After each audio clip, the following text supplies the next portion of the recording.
What's going on, guys? Today we are going to be ranking some of everybody's favorite classic childhood mobile games. That's right, I've picked out some of the most popular and most nostalgic mobile games. But yeah, a lot of these games don't need any introduction, so there's no point for me giving an introduction to them. So without any further ado, let's get straight into the ranking. Alright, first off, we have Angry Birds. This is one, I don't know about the original game. I've of course played the original game, but I feel like the different versions were better. Like the Rio version. I remember playing the Rio version. That was like the Star Wars version was really good.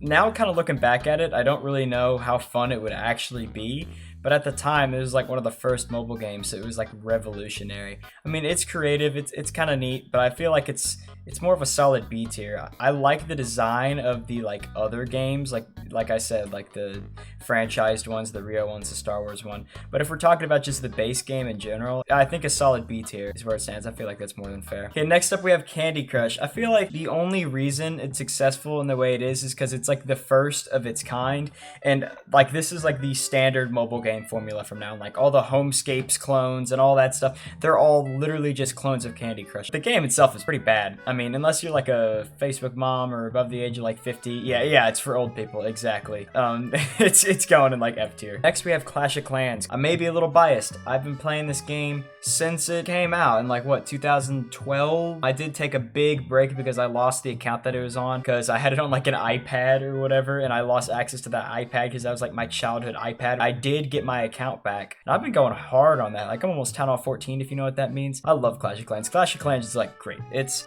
a game that, you know, you can spend money on, but it's not like solely based off of pay to win.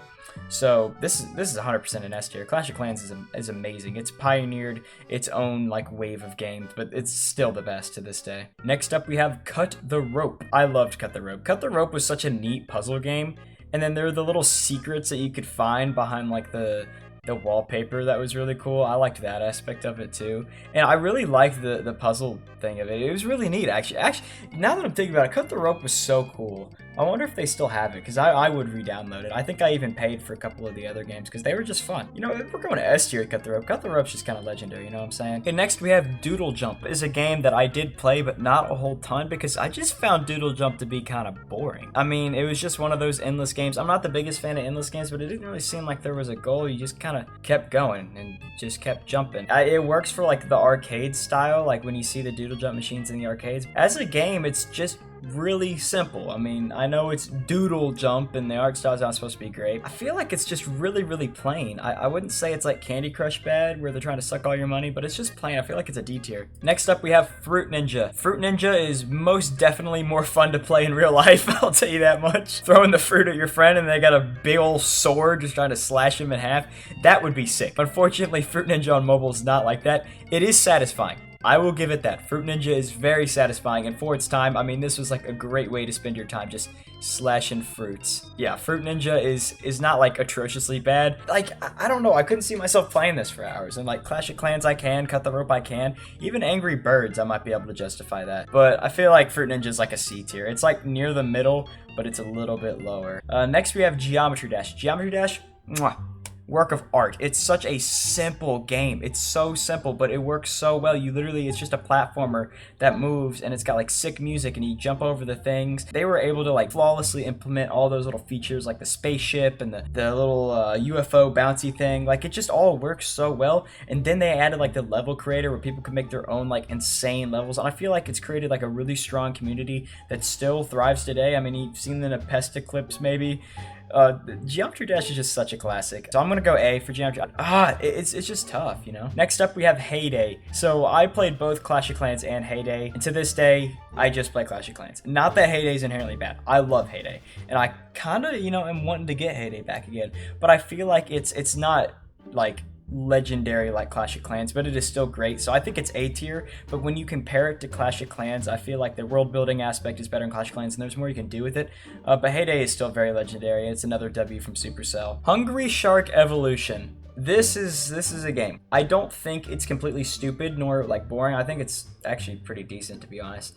This was a game that I just kind of got sick of playing, but like I feel like it has some like uniqueness to it. It's definitely something. I think a B tier is a good place to put this game because it is legendary in its own right. I don't know.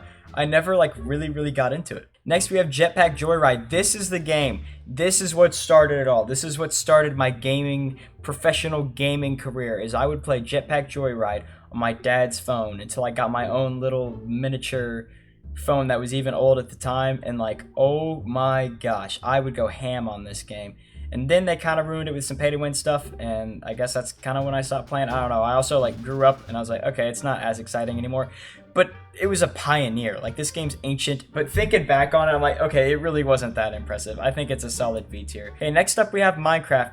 I mean, where else can you put Minecraft? Do I have to explain why Minecraft is going into S tier? I mean, mobile ports typically suffer, but I feel like Minecraft Mobile works about as well as you can get it to work, and you can even pair a controller with it. So if you really wanted to go all out, you could pay like $60 for a controller and then have basically Minecraft on your phone. It's insane. Minecraft Pocket Edition was goated. I mean, it was literally like one of the greatest games of all time that you could play anywhere, and it was very user-friendly. This game is legendary. That is 100% S tier. Don't even have to explain that. Plants vs. Zombies. This is, wow, another one. I had 2 back-to-back. Plants vs. Zombies is so good. Like, Plants vs. Zombies is a whole, like, game. It's like, what, $2? And you get this whole game with, like, what, like 4 different worlds? No, it was like 6. Plants vs. Zombies, it was a great game. Genius. So much fun to play. A lot of skill involved, really satisfying. Plants vs. Zombies S tier. Okay, Subway Surfers. Subway Surfers, Temple Run is later on the list, so we'll get to that and I'll kind of explain my reasoning on this. I feel like Subway Surfers is the lesser version of Temple Run. I know Subway Surfers is iconic, but I just don't feel like it had as much oomph as Temple Run did. So for that reason, it's very solid, but I'm gonna go C tier. I think Subway Surfers came after, so it is kind of a knockoff, and so I don't feel as bad putting it at C. All right, next we have Tap the Ants. Does anyone remember this game, or is this just me? Literally, the purpose of the game is ants come on your screen and you tap them. Thinking back on this game was terrible. The graphics were silly. There was no point. I genuinely played this game a bit, but there was seriously like no point to this game. It was so dumb. They just ants crawled on your food and you had to tap them. I mean, I know it was an early mobile game, but wow, was this like... I don't know how iconic Tap the Ants actually is. I guess it's not, but I just like really remember this game, and it was very old. Last but not least, we have Where's My Water. Okay, now I have cut the rope in the S tier, but Where's My Water is the better puzzle game. Like, Where's My Water is brilliant. As much as I kind of hate how Disney gets their grubby little hands on absolutely everything, Where's My Water is fantastic. And, you know, if we just ignore the little Disney mark on it, you can't even tell. Like, Where's My Water is brilliant. Then the, like, secondary worlds where you go into the sewage thing, like, all of that. This game is one of the best puzzle games, like, you can get on mobile. Yeah, S tier 100%. I feel like this game's even mildly underrated, to be honest. Where's My Water is classic. It's just brilliant. And I've called it brilliant like 700 times while describing it, because it is, you know, it's S tier. That's gonna be it for the tier list. Thank you all so much for watching. If you enjoyed, please make sure to leave a like and subscribe for more videos like this. And speaking of videos like this, there will be some more up on screen. And yeah, I'll see you in the next video. Peace.